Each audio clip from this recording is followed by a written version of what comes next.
Tube Tamil வணக்கம். இப்பொழுது நாங்கள் வவனியா தொழில்நுட்ப பல்கலைக்கழகத்தினுடைய கண்காட்சியில் நிற்கின்றோம். இலங்கையினுடைய மீன்பிடி கைத்தொழில் அமைச்சர் ராமலிங்கம் சந்திரசேகரன் அவர்கள், அவரோடு யாழ்ப்பாணத்தினுடைய துணை தூதுவர் சாய் முரளி உட்பட பல்வேறு தொழில் அதிபர்கள், உலகின் பல நாடுகளில் இருந்தும் பல்கலைக்கழக மேலாளர்கள் அனைவரும் இணைந்து இந்த நிகழ்ச்சியை இரண்டாவது நாளாக நடத்தி கொண்டிருக்கின்றார்கள். நமக்கும் ஒரு மாலையை அணிவித்து அவர்கள் வரவேற்றிருக்கின்றார்கள். பேண்ட் வாத்திய இசையுடன் இது அமோகமாக நடைபெற்றிருக்கின்றது.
வவுனியா பல்கலைக்கழகத்தின் வியாபார இணைப்பு அலகும் முயற்சியாண்மை கற்கனரி மாணவர்களும் இணைந்து நடத்தும் உலக இணைந்து senior professor A Arputharaja, vice chancellor of university of Vavuniya, விருந்தினர்கள் அனைவரும் இணைந்து நாடாவட்டை திறந்து வைத்திருக்கின்றார்கள்.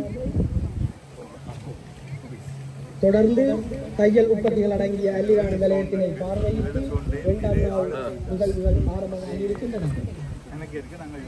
இது சாதாரண ஒரு நிகழ்வல்ல. வடக்கில் மலர்ந்து வரும் ஒரு புதிய மாற்றத்தின் அடையாளம்.